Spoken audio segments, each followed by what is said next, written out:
In the early morning light, as the sun cast its first gentle rays over the hills of Judah, a quiet dread filled the air. Word spread like wildfire from the watchtowers at the city's edge, carried on the hurried whispers of messengers with eyes wide with fear. Scouts had spotted something dreadful. A massive alliance of enemy armies marching with relentless intent towards the kingdom of Judah. This was not an ordinary invasion force. It was a coalition of kingdoms, united with a single purpose: to crush Judah underfoot. The news reached the palace of King Jehoshaphat quickly, and he immediately sensed the gravity of the threat. These were seasoned warriors from Moab, Ammon, and the Edomites from Mount Seir, all bent on destruction. They moved as one mighty wave, and with every hour, the distance between them and Judah shrank. It was an alliance that Judah, with its modest resources, was utterly unprepared to defend against. Jehoshaphat felt the weight of responsibility pressing down on him. He was not just a king but a shepherd to his people. The terror in their eyes as they gathered outside the palace walls was a mirror of the unease building in his heart. People cried out, asking questions that hung heavy in the air.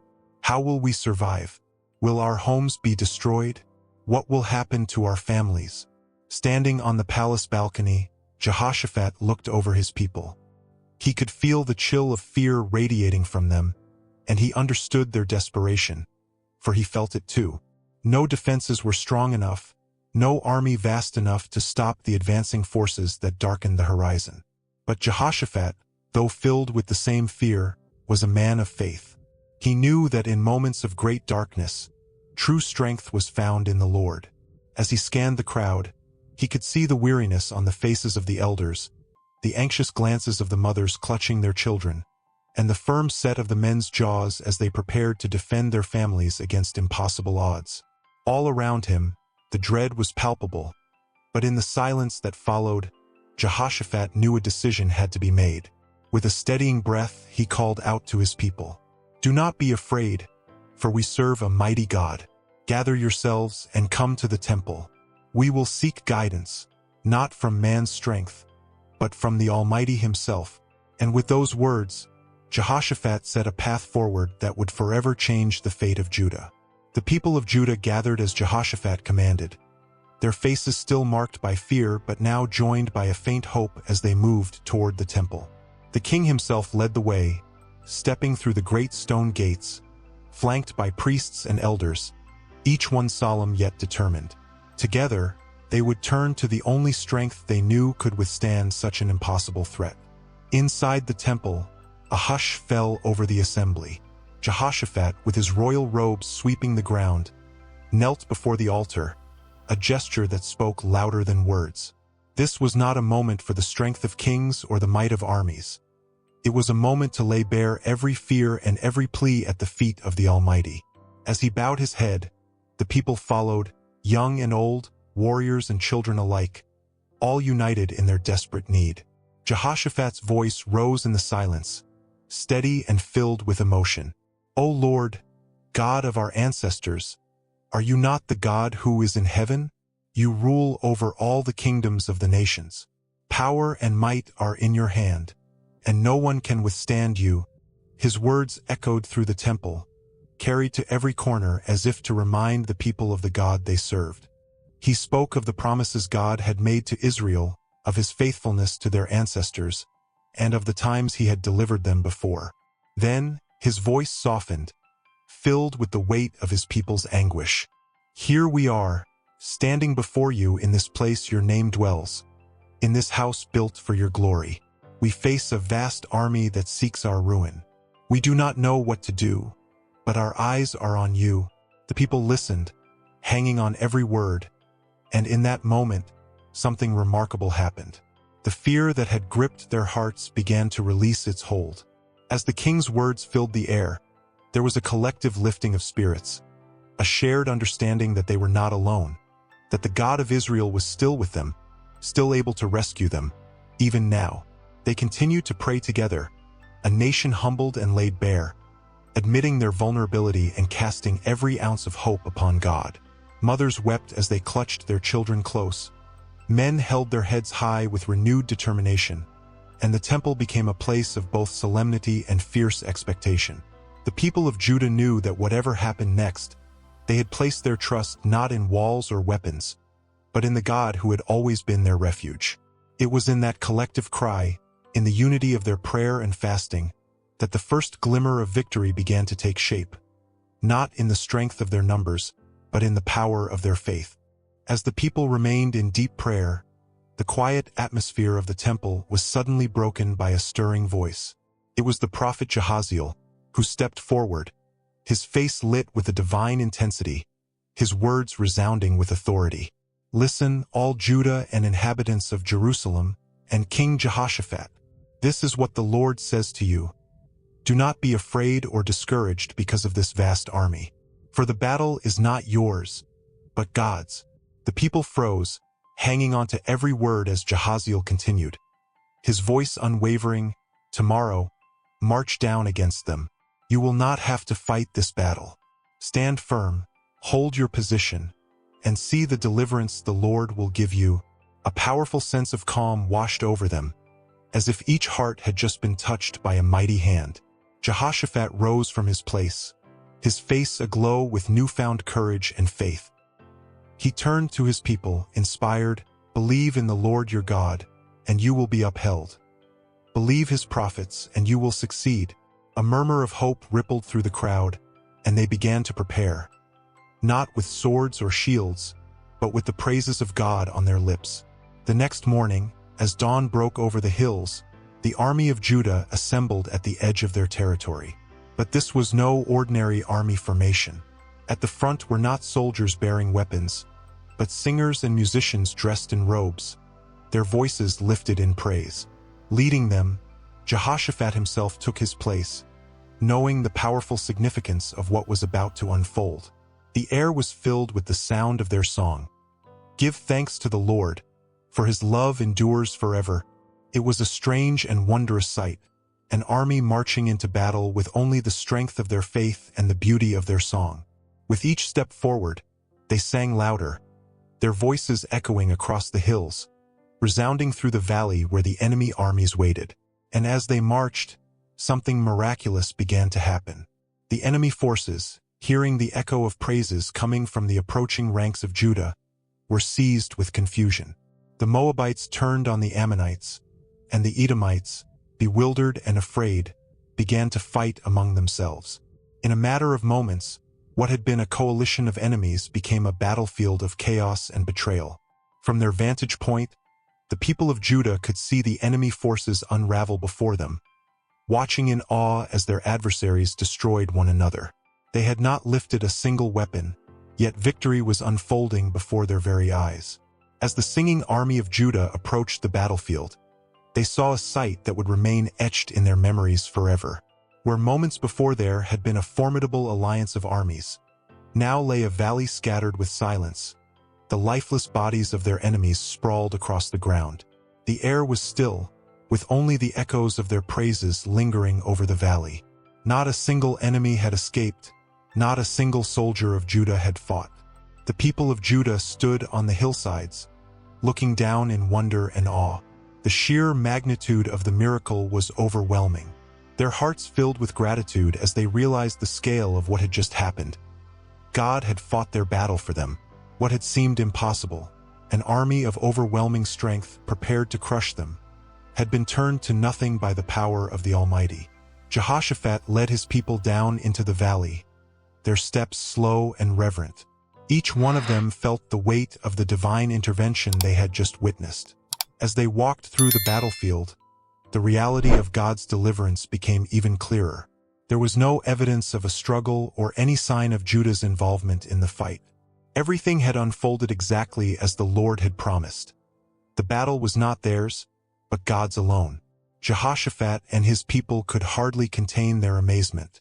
With each step, they picked up treasures, armor, weapons, and riches that had been left behind in the confusion and destruction of the enemy forces. Gold, silver, fine cloth, and rare spices lay scattered, more than they could have imagined. They gathered the spoils, their hands overflowing with riches that had once been carried by the enemy who sought their ruin. For 3 days, the people of Judah returned to the valley, collecting treasures beyond what they could carry. The valley that had once symbolized fear and certain defeat was now a place of abundance and victory. As they worked, they sang songs of praise, their hearts overflowing with gratitude and wonder at the boundless provision of God. It was not just a victory over their enemies, but a testament to God's faithfulness and power, and they knew that Judah would be marked by this miracle for generations to come. When the people finally returned to Jerusalem, they did so with shouts of joy, their arms filled with treasures, their spirits lifted with gratitude. They had witnessed firsthand the deliverance of their God, and their faith was now unshakable. In Judah, there was a newfound peace, a reverence, and a confidence that nothing on earth could take away. The Lord had shown them his power, and the victory would be remembered and celebrated as a triumph of faith over fear, of divine strength over human impossibility. As the people of Judah returned to Jerusalem, their procession became a grand celebration, a testimony to the power of their God. They walked with heads held high, carrying the spoils of war that had cost them no blood, no struggle, only their trust in the Almighty. Their voices lifted in songs of praise, and the joy that filled the streets of Jerusalem was unlike anything they had ever experienced. In the heart of the city, the people gathered around the temple, where Jehoshaphat stood, surrounded by elders, priests, and families who had witnessed this miracle together. The king, overcome with gratitude, bowed low in worship, and the people followed, bowing with him in reverence. In that moment, they offered thanks, not just for the victory, but for the peace and security that now filled their hearts. It was as if every corner of Judah had been touched by a divine light, reminding them of God's unbreakable covenant with his people. Days turned to weeks, and the impact of the victory began to ripple through the land. The story of how Judah had triumphed spread to neighboring kingdoms, and word of the God of Judah, a God who fought for his people, struck fear in the hearts of those who had once considered invading. Kingdoms that had been threats now looked to Judah with awe, unwilling to challenge a nation defended by such a powerful and faithful God. Jehoshaphat, with wisdom and humility, used this time of peace to strengthen his kingdom, not with military might but with justice, integrity, and a deeper dedication to God. He encouraged the people to continue seeking the Lord, to remember the power of faith over fear, and to walk humbly, knowing that their strength did not come from their numbers or their swords, but from the Lord alone. This peace was not just a reprieve from war. It was a season of spiritual renewal. The people of Judah were transformed by what they had witnessed, and families passed down the story of God's miraculous deliverance to their children, who would, in turn, tell it to their children. It became more than just a tale of victory. It was a legacy of faith that deepened their identity as a people chosen and protected by God. The prosperity that followed was abundant, and Judah flourished, enjoying a time of stability and growth. Markets buzzed with life, fields yielded plentiful harvests, and homes were filled with laughter and songs of praise. The valley that had once been a symbol of despair was now called the Valley of Blessing, and it became a place of pilgrimage, a reminder of the unshakable faithfulness of God. Jehoshaphat's reign was marked by this profound peace and blessing, and he became a beloved king, remembered not just for his leadership, but for his unwavering trust in God. The kingdom he ruled over was not just rich in wealth but abundant in faith, a land where God's presence was felt deeply, where his power was known, and where his people thrived under the shadow of his wings. In the years that followed this miraculous victory, the faith of Judah grew stronger, as did their love for their king, Jehoshaphat. He was no longer seen merely as a ruler but as a man whose faith had become a beacon for his people. The way he had led them, not by force, but by placing trust in the Lord, became a model of leadership that inspired not just his court but every household throughout Judah. Jehoshaphat continued to walk humbly with his God, knowing that his authority rested not in his own power but in the favor and guidance of the Almighty. He encouraged the people to honor the Lord in their daily lives, to seek justice, mercy, and faithfulness in all their dealings. Under his guidance, temples were filled, families worshiped together, and the community grew closer, united by the memory of their miraculous deliverance and their renewed devotion to God. The people began to see Jehoshaphat's leadership as a blessing, a gift given to them by a God who had protected them from destruction. Through him, they were reminded that kingship was not about wielding power over others, but about serving with humility, wisdom, and unwavering faith. His example became the foundation for a new sense of national pride, not built on military conquests or wealth, but on a shared belief in the God who had fought on their behalf.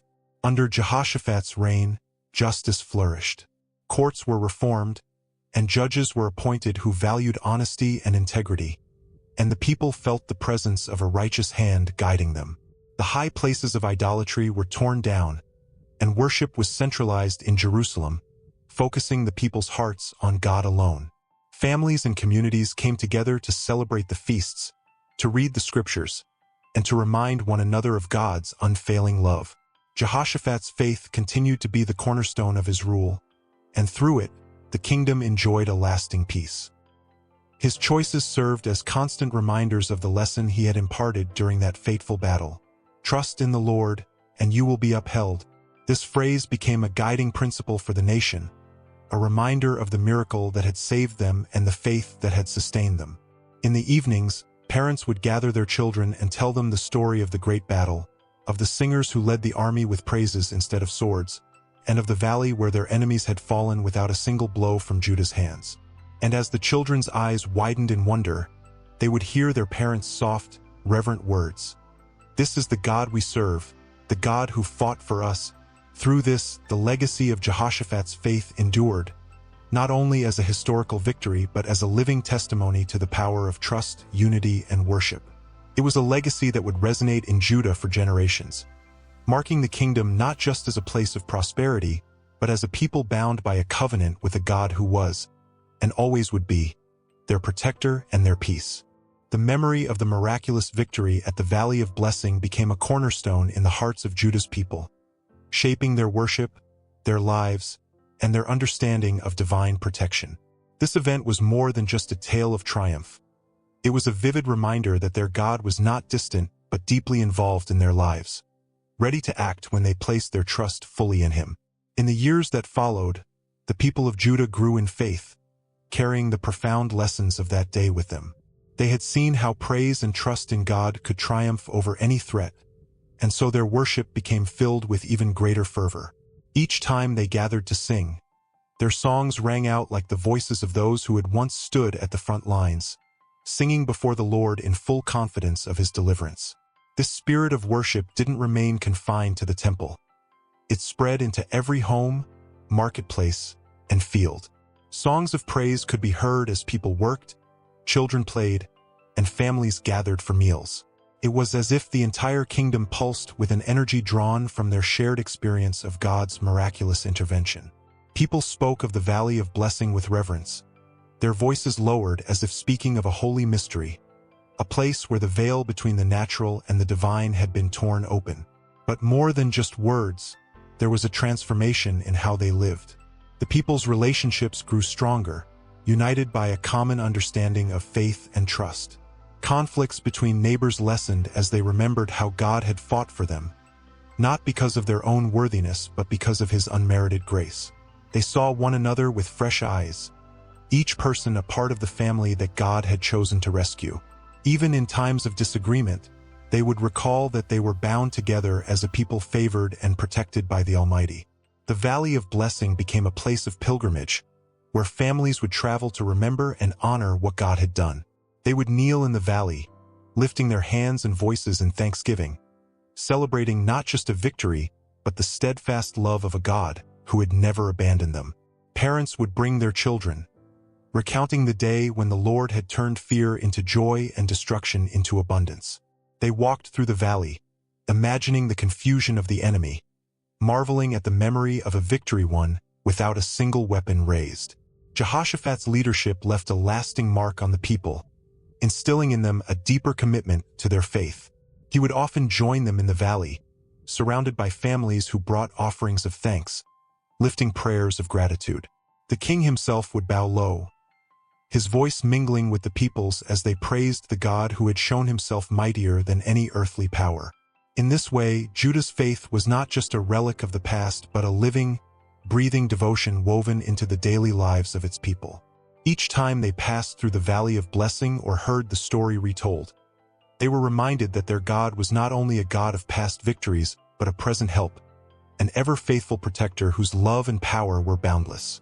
It was this faith, anchored in the unforgettable events of that day, that became their shield, their hope, and their unshakable foundation. The Valley of Blessing became not only a place of remembrance, but a symbol of the prosperity and peace that filled Judah in the years that followed. Every harvest brought forth plentiful grain, the orchards bore abundant fruit, and the people of Judah thrived in ways that were unmatched by neighboring lands. The fields, watered by the blessings of God, yielded crops that fed the entire kingdom with enough left over to trade with other nations. Prosperity touched every aspect of life. From the humblest farmers to the most skilled artisans, the people found their work blessed beyond measure. The blessings extended beyond material wealth. Judah became known as a land of justice and mercy, where people lived not only in prosperity but also in peace with one another. Disputes were resolved with fairness, and the teachings of God guided even the simplest daily interactions. Families gathered in joy, their homes filled with laughter and song, as parents taught their children the story of the valley and the enduring faithfulness of their God. With each passing year, the memory of their miraculous victory grew stronger, not dimmer, and with it, a profound sense of gratitude. When traders and visitors came to Judah, they could see the prosperity and joy that radiated from its people, and they marveled at the peace that seemed to fill every corner of the land. Many asked about the reason behind Judah's blessings, and the people would eagerly recount the story of the Valley of Blessing, sharing how their God had saved them without a single sword raised, turning impending doom into overwhelming abundance. As stories of Judah's prosperity spread, neighboring kingdoms took notice. Many leaders sought alliances and trade with Judah, hoping that some of their fortune might extend beyond their borders. Some even journeyed to see King Jehoshaphat themselves, curious about the faith that had sustained and transformed his kingdom. They were welcomed with warmth and shown not only the treasures of Judah's fields and markets, but also the deep-rooted faith of a people who had learned to rely fully on their God. Jehoshaphat continued to govern with wisdom and humility, often reminding his people of the true source of their blessings. He would walk among them, encouraging them to stay faithful, to honor God with every blessing they received, and to never forget the miraculous deliverance that had brought them to this place of peace. His leadership kept Judah grounded, a kingdom aware that its prosperity was a gift to be cherished, protected, and shared generously. The Valley of Blessing became a pilgrimage site for those seeking peace and guidance. Many traveled there not just from Judah, but from distant lands, hoping to find inspiration or to witness the legacy of a faith that could move mountains. Some came with burdens, others with hopes, and all left with a renewed sense of purpose, inspired by the story of a God who intervenes, protects, and provides abundantly. Thus, the blessings of the valley extended far beyond its borders, shaping not only Judah but all who heard its story. It became a testimony that echoed through generations, a reminder that true prosperity lies in the hands of a God who provides in ways beyond imagination. Judah's wealth was not in gold or goods alone, but in a peace that was unshakable, a joy that was overflowing, and a faith that had become their richest inheritance. In the midst of Judah's prosperity and peace, the people's faith was continually nourished by the powerful legacy of that miraculous victory. But within this period of blessing, God sent another profound gift, a message of encouragement and reassurance through the prophet Jehaziel, the same voice who had declared the Lord's promise of victory before the battle. This message was a reminder that the God who had fought for them would remain with them, guiding and protecting them, as long as they kept their hearts devoted to him. Jehaziel's words stirred the hearts of the people, reigniting the memory of the Lord's intervention and urging them never to stray from the faith that had brought them salvation. His message was a call to humility, reminding them that their victory, prosperity, and peace were not of their own making but gifts of divine grace. The people listened intently, for Jehaziel had become a beloved figure in Judah, a symbol of the prophetic voice that had led them through one of their darkest hours. This message was shared across the land, reaching even the most distant villages and farms. Families gathered to recount the prophet's words, sharing them as reminders that they must never forget the God who had delivered them. Parents taught their children that true strength came from dependence on the Almighty, not from human might or wealth. Jehaziel's encouragement inspired the people to draw closer to God, cultivating an atmosphere of worship, reverence, and gratitude that permeated every aspect of life in Judah. King Jehoshaphat took Jehaziel's words to heart and reminded his people that their lives, their success, and their peace were all sustained by their faith. Under his guidance, the teachings of the Lord were woven into the fabric of Judah's governance, its laws, and its daily rhythms. The people looked to God for wisdom, guidance, and strength in all matters, from family disputes to decisions of the state. This unity of faith became a mighty shield for Judah, a spiritual armor that no earthly enemy could penetrate. Jehoshaphat also encouraged his people to keep a spirit of vigilance, for he knew that prosperity could often lead to complacency. He urged them to remain steadfast in worship and to continually seek God's guidance, just as they had in the valley. His leadership became a model of devotion and trust, one that bound the people's hearts to God with unbreakable ties of love and gratitude. The valley, now a place of pilgrimage, became not just a reminder of God's past faithfulness, but a symbol of his ongoing promise to protect and guide his people. Pilgrims who journeyed there were welcomed by families who shared Jehaziel's prophecy, weaving it into the story of Judah's history, reminding all who visited of the God who walked with them still. In this way, Jehaziel's message of encouragement became more than words. It became a living reminder of Judah's commitment to God.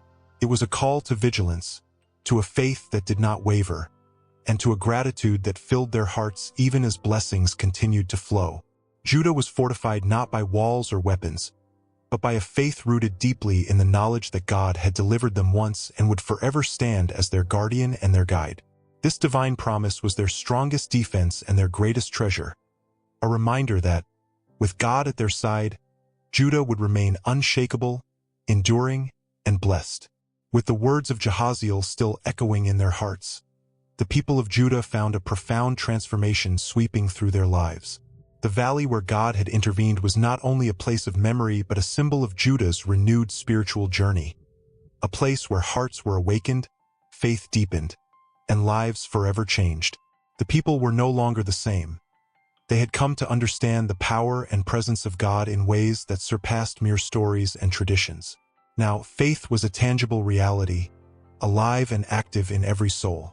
As the years passed, King Jehoshaphat took the legacy of this transformation seriously, implementing a deeper commitment to spiritual and educational reform throughout Judah. He established schools of faith in every city and village, places where the young were taught not just laws and customs, but the stories and testimonies of God's faithfulness. The teachings of the Lord became woven into the lives of the people, shaping their decisions, their values, and their dreams. They were reminded that their lives were not simply their own but were intertwined with the divine purpose God had for Judah. This shift in Judah was not just a quiet, internal change. Surrounding nations observed the steadfastness of Judah's faith and its unshakable prosperity, and many came to learn of the God who had brought them victory without a single battle. Foreign leaders visited, curious about this kingdom of peace and strength, and they marveled at Judah's wisdom, integrity, and joy. They heard the story of the valley and saw the unity of a people whose bond with their God was unbreakable. Many were inspired by what they witnessed and sought to carry such wisdom and faith back to their own lands.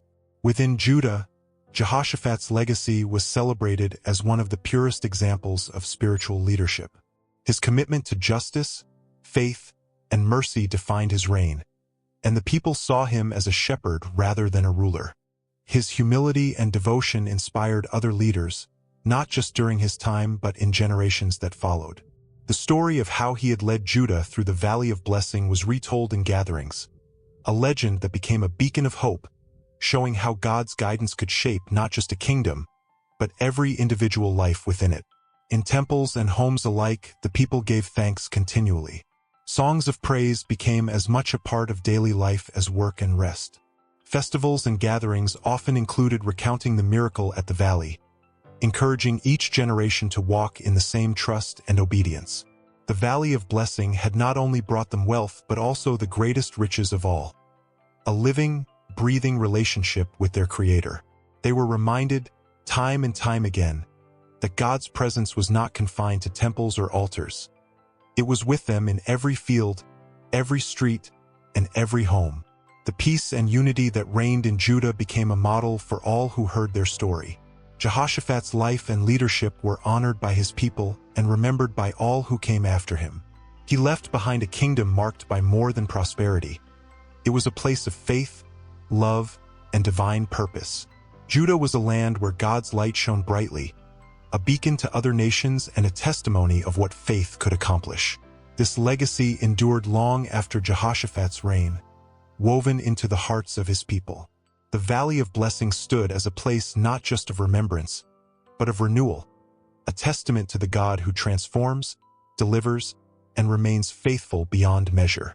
And so, through the lives of the people, through their songs, their stories, and their unwavering trust, the legacy of that miraculous victory lived on, forever shaping the heart and soul of Judah.